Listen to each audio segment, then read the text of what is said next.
আসসালামু আলাইকুম। আজকে আমরা প্রশ্ন সমাধান করব সিভিল সার্জন কার্যালয় ফেনী। পদের নাম হচ্ছে স্বাস্থ্য সহকারী, বাংলা অংশ। তো প্রথমে বাংলা অংশ ছিল 25টি। প্রথমে যে প্রশ্নটি ছিল ব্যাকরণ শব্দের ব্যুৎপত্তিগত অর্থ কি। এটা তো আমরা সবাই জানি, বিশেষভাবে বিশ্লেষণ। এই প্রশ্নটি অনেক পরীক্ষায় এসেছে, যেমন পাবলিক সার্ভিস কমিশন, সচিবালয় সহকারী সচিব, সরকারি মাধ্যমিক বিদ্যালয় সহকারী শিক্ষক পদে 2009 সালে। তারপর 2 নম্বর ছিল রাজা রামমোহন রায় রচিত বাংলা ব্যাকরণের নাম কি। এটা 27তম বিসিএস প্রবাসী কল্যাণ ব্যাংক। বিভিন্ন চাকরি পরীক্ষায় এসেছে। এটা আমরা জানি খ নম্বর গৌড়ীয় ব্যাকরণ। আহ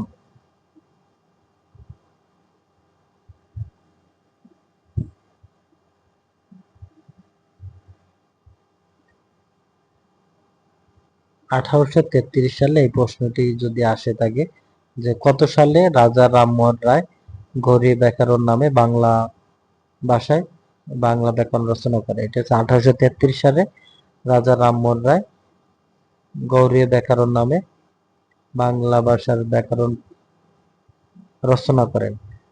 তারপর 3 নম্বর ছিল নিচের কোন বানানটি শুদ্ধ।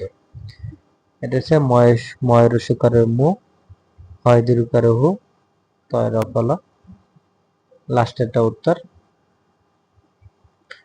তারপর 4 নম্বর ছিল কোন প্রকার শব্দকে খাঁটি বাংলা শব্দ বলা হয়। এটা হচ্ছে তদ্ভব শব্দ।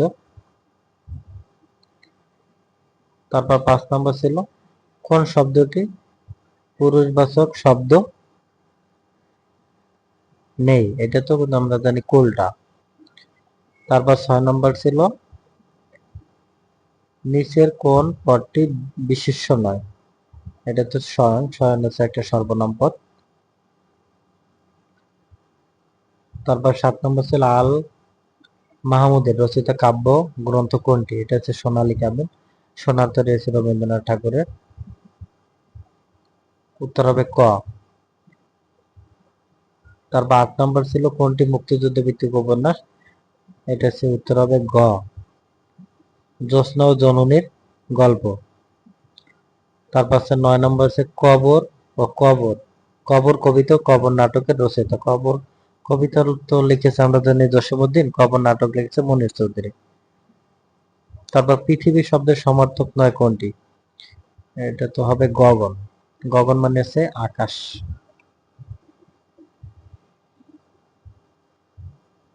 তারপর হচ্ছে খাতক শব্দের বিপরীত শব্দ হচ্ছে মহাজন।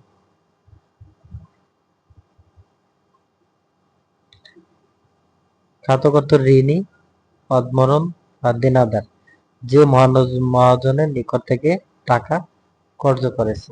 আর চাতক অর্থ এক প্রকার পাখি, কবির কল্পনায় যে বৃষ্টির পানি ছাড়া পান করে না। তারপর হচ্ছে ঘাতক অর্থ হত্যাকারী। 12 নম্বর ছিল নিচের কোনটি সরল বাক্যের উদাহরণ। এটা ক নম্বর হবে তার বয়স বাড়লেও বুদ্ধি বাড়েনি।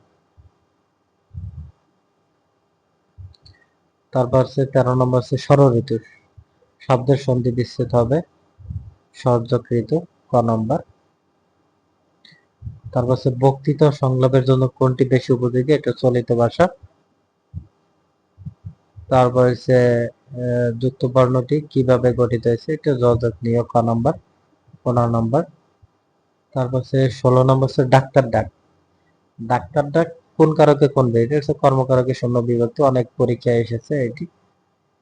তারপর 17 নম্বর ছিল নিচের কোনটি দ্বন্দ্ব সমাজের উদাহরণ। এটা আমরা জানি ভাই বোন। যেমন সিংহাসন, সিংহ চিহ্নিত আসন, এটা হচ্ছে মধ্যপত্রবী কর্মদাক। তারপর হচ্ছে চৌরাস্তা, এটা হচ্ছে দীর্ঘ সমাস। তারপর হচ্ছে উপজেলা, উপজেলার সব্যয়বাচক সমাস। উপজেলার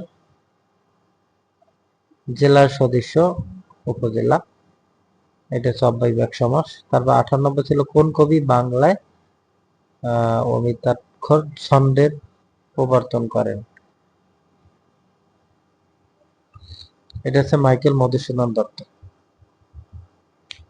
19 নম্বর ছিল যিনি বক্তৃতা দানে পড়বে তাকে বলা হয়েছে গ নম্বর বাগ্মী। তারপর 20 নম্বর ছিল গফুর ও আমিনা কোন গল্পের চরিত্র?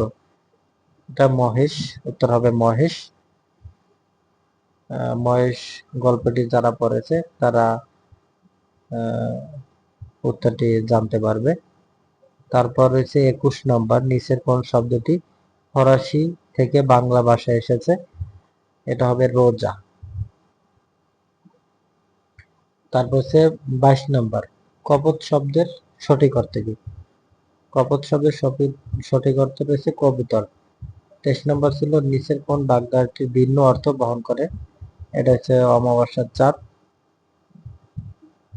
তারপর হচ্ছে 24 নম্বর, শেষের কবিতা রবীন্দ্রনাথ ঠাকুরের একটা উপন্যাস। তারপর 25 নম্বর হচ্ছে কোন শব্দটি বিদেশি উপসর্গ ব্যবহার হয়েছে? এটা হচ্ছে হেডমাস্টার। এই ছিল 25টি বাংলা শব্দ। খুব সোজা সোজা প্রশ্নগুলো এসেছে। অধিকাংশ আপনার 25টার মধ্যে আমার মনে হয় যে 25টাই বিগত সালের যে প্রশ্নগুলা সেগুলা থেকে এসেছে। তো আপনারা যারা চাকরি পরীক্ষা দেবেন বিগত সালের প্রশ্নগুলো ভালোভাবে ফলো করবেন। এই ছিল আজকের প্রশ্ন সমাধান। ভিডিওটি ভালো লাগলে অবশ্যই লাইক করুন, শেয়ার করুন। সবাইকে অসংখ্য ধন্যবাদ।